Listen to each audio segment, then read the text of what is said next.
everybody, Charles here. Welcome to Backroads Living. And don't forget, we have a Locals channel now over on locals.com. It's called Backroads Living Hangouts.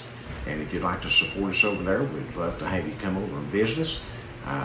The link to that is in the description box below.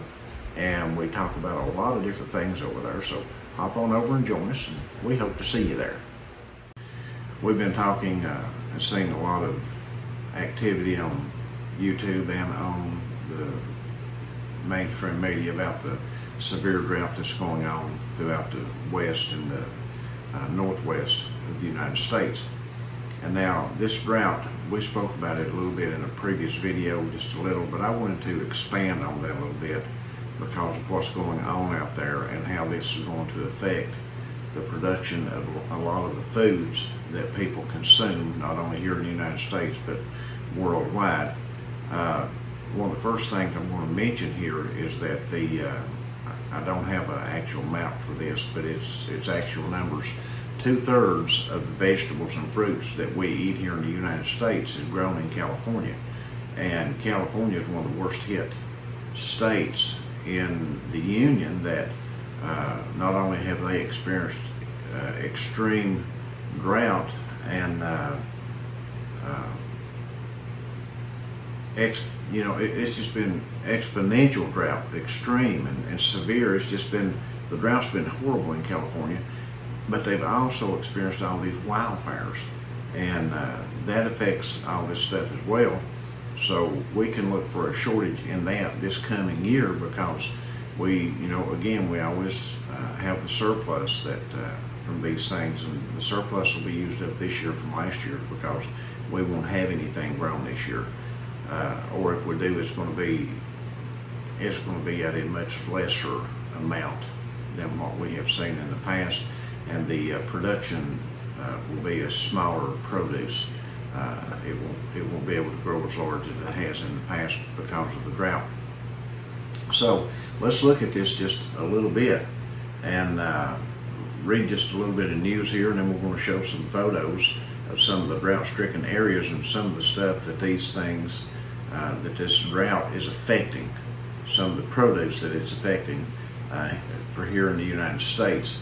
It says large swaths of the United States are still dry as a bone due to record-breaking drought condition, and America's crops and cattle are suffering as reported by many news sources. Now, we're not going to get into the cattle in this one, but we are going to get into the crops. I don't have the picture for the cattle, but I will say this. Let me say this about the cattle. Now, the cattle is being affected in the United States. We read the other day in an article, if you want to go back and look at the video we produced on it, we talked about how the people are having to sell off their cattle farms in order to just survive because of the drought. Well, not only is it here in the United States, but we import about 500 million pounds of beef yearly from Mexico into the United States. And Mexico right now is in a severe drought as well. Extreme drought conditions in Mexico, and we're going to lose about half of that poundage this year according to experts. There has been tens of thousands of cattle die on the hoof in Mexico from severe drought because they don't have enough food to eat and water to drink, and the farmers can't afford to feed them all.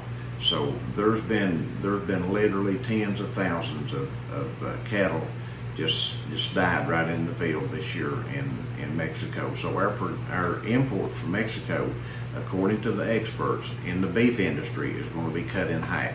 So keep that in mind. That no doubt will help drive the price of beef right on up.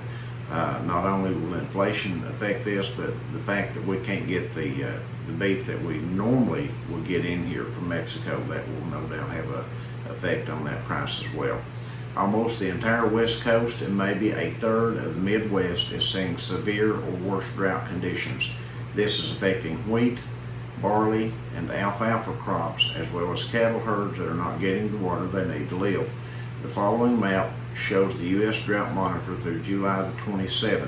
Let me put this map up here so you can see it. This is the U.S. Drought Monitor for July the 27th. You'll see eastern Washington and Oregon, and nearly the entirety of Idaho is in an extreme or exceptional drought. The same goes for California, Nevada, Arizona, New Mexico, western Colorado, the Dakotas, and Minnesota. Folks, the whole western United States and upper Northwest is in severe to extreme drought condition. This is not good for these grains. That's what we're going to talk about today. Some of the grains and how it's going to affect them. 86%, we're going to start with the sunflower here. I'll show you this right here. You can see the map, sunflower areas in drought. 86% of American sunflower production now within the drought area. North and South Dakota are the largest producers of this, and as you can see here that the entire landmass of both states are almost completely stricken with drought. And this is a pretty serious drought that they're in. If you go back and look at that drought chart, they're in extreme drought to exceptional drought, and it is going to affect that. A whopping 86% is now in drought areas. The latest data shows which could be problematic for the production of sunflower oil, sunflower lectin, and other sunflower-based seeds. And in 2016, the sunflower crop totaled nearly 2.7 billion pounds and was valued at nearly 470 million. Average yield increased from 2015 to 1,731 pounds per acre. The United States produces both oil-type sunflower seeds and non-oil sunflower seeds. In 2016, production of oil-type sunflowers was valued at nearly $405.6 million. Production of non-oil sunflowers valued at nearly $64.5 million. Sunflowers are considered oil seeds. Sunflowers are used for the cooking oil, meal, and confectionery products. Oil and meal are processed from the same varieties. So we're looking at a item here that is going to create a shortage for sunflower oil, sunflower seeds, anything that pertains to sunflowers. I'm sure we're going to see a huge drop in that this year, and the prices on all this stuff will go up. 86% of sunflowers production is in drought-stricken areas. That is a major blow to the sunflower industry if they don't get some rain in a hurry. And I don't think there's any forecast anytime soon. The next item we want to speak about is the spring wheat and durum wheat production. Both of these are pretty much in the same boat together. Of course, the durum wheat is used mostly in pastas, to make pastas with, and they lay in 99% drought areas for the spring and durum wheat. So it says the U.S. Department of Agriculture in its July 12th crop production report forecast 2021 U.S. durum wheat production down by 46%. That's almost half the production of what it had been from 2020. This is used in the production of pastas more than other wheats. So durum wheat is going to affect the cost and the production of pasta. And these are things that preppers rely on, are pastas. We take in a lot of pastas and you vacuum seal it and put it back for long-term food storage. So if you're looking to buy pasta, if you're a little low on your pastas, you might want to get out there and pick that stuff up now and not wait, because there's a lot of stuff going on that we need to keep an eye on here, folks. There's just going to be a lot of things that the United States suffers from, and so will many other countries in the world, because of all the droughts, all the rains, all the wildfires. It's just been terrible for the last year or so. It's not just been in our country, but it's been all over the world. So the next thing we want to talk is this barley here. It says barley is not doing much better, with 84% of its production area now within the drought-stricken area. 84%. of barley production is in the drought-stricken areas. Again, you'll see North Dakota there. We saw that it was in exceptional drought, and these things are just not good. It's just going to be hard on this stuff, and these things are used quite a bit. Barley says U.S. producers harvested 1.95 million acres of barley in 2017 with an average yield of 72.6 bushels an acre. Total production in 2017 was 141.9 million bushels. Wow. Barley is used for livestock feed, human food, and malt production. Now, if we look at barley laying in 86%, was that what it was? 84% of the drought-stricken area. If we have a large reduction of barley, like it was showing for the other wheat up there, possibly even up to 47% or 50% reduction in this stuff, it lays in, unless they get some rain. And like I said again, we're not seeing any hope for rain right now that I could find. I mean, that could be a huge blow to farmers because of their livestock. A lot of people feed barley to their livestock, and barley is used in all kinds of drinks, malts, and things like that. So again, you're looking at an influx of price on these things that barley is used in the production of. And it says barley competes with corn and sorghum as a feed grain. It has higher protein content than corn, which reduces the need for protein supplements in feed rations.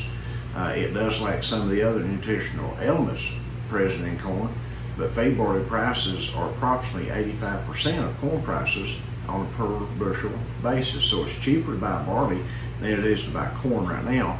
But if things continue to go at the rate they're going right now, and we see a huge reduction in the barley production this year, then it could actually go higher than the corn prices. So this could affect a lot of people, a lot of farmers, and when that happens, when you have prices go up for to feed your livestock, if you have to pay higher prices to feed your sheep, or higher prices to feed your cattle, higher prices to feed whatever it may be, hogs or pigs, then all the prices get rolled out to the consumer, which would be you and I. The prices would have to go up to cover that. They have to charge more for their meats. So anyway, around that, we still have to pay for it. It's going to be a price hike for us.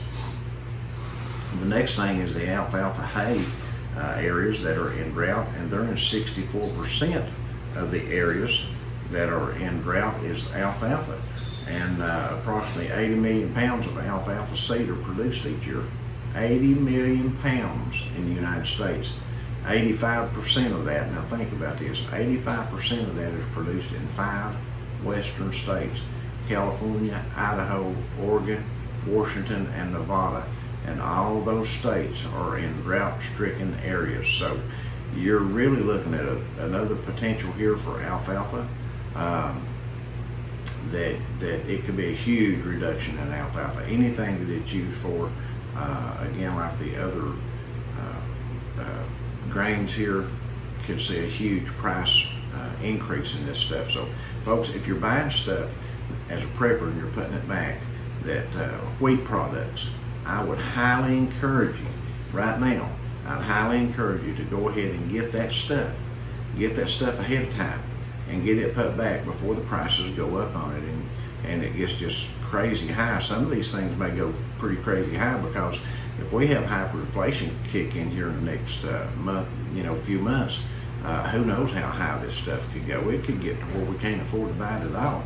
So I would really encourage you to purchase what you need in that stuff as soon as you can. The next thing we want to look at is the sheep production in the United States, and of course that includes the wool. It said half of the nation's pigs, milk cows, and sheep now live within drought-stricken areas. 50% of the nation's pigs, milk cows, and sheep live in drought-stricken areas. That is a huge amount of livestock.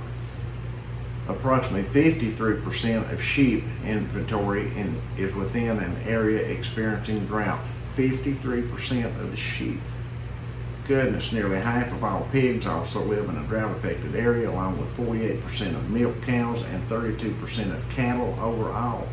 Milk production could take a hit from the situation, as could supplies of beef and pork.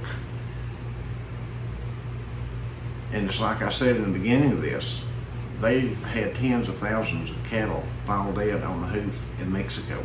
Not to mention what we're going to suffer here if we don't have enough feed to feed the cattle here and the pigs.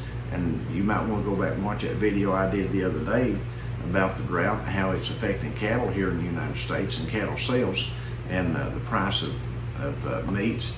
It's just, there's just no end to it, folks. Now this is a sheep farming in the United States industry outlook from 2021 to 2026. This is a USDA prediction for sheep farming. It says the sheep farming industry is expected to continue experiencing tough conditions similar to the rest of the agricultural sector, which will likely necessitate the future shrinking, smaller flocks to keep industry prices and returns favorable for operators. However, due to the COVID-19 pandemic and bottlenecking at meat processing plants, remember the meat processing plants are having struggles. We've seen that all summer. Shrinking the size of flocks to raise prices will likely be less efficient, leaving the industry at a lower level of production and industry products at a permanently high price point. Again, sheep, the price of sheep, everything to do with sheep, wool, meat, whatever it is you're going to be purchasing is going to go up and go higher. Demand for industry products will likely stagnate as retail prices rise due to perceived scarcity, and the gradual dispersal of sheep farming operations is expected to continue to drag on revenue growth. So there's just a lot of stuff going on, folks. This drought is affecting a lot of things. Wheat production. If you're buying product and storing it back that wheat is used in, and it's used in many products, barley's used in many products, all these grains like this, if you use a lot of grains and store a lot of grains for your prepping, buy them now before they get too high. They're going to go up. I can't see how they can't with all this going on in the United States with this drought, and they're just predicting that all this stuff is going to suffer. So there we have it. If you guys are looking for a reason to prep hard and prep more and pick up something every time you go to the store, here it is. I say it all the time. Don't waste a trip. Don't waste a trip. When you go to the city, when you go to the town, whatever it might be, buy you some food of some kind to put back. If you've got an extra 50 cents, pick up a can of food, bring it and put it in your pantry for your preps. Anything you can do right now is going to be a benefit to you. So guys, we appreciate you. Thank you for stopping in. If you have more information on this, or you'd like to share information with us on this, please feel free to do so. Don't forget to like our channel. If you've not done that yet, do that right now while you're watching the video. Subscribe to our channel if you haven't, and hit that bell icon when it comes up to be notified of the new videos as we upload them. And as we always try to remind everybody, we need to have our houses in order, because things are coming down, and the best way to have your house in order is to have your spiritual house in order by knowing the Lord Jesus Christ as Lord and Savior in your life. That's the best way and the best thing you'll ever do. And then the next thing you need to do is have your physical house in order, because our bodies have to be replenished daily with food and water and things like that. So replenish that and have your prep ready in your pantry for your physical body to take care of yourself and your families, guys. So thank you all. We love you guys, and Lord willing, we'll see you in the next video.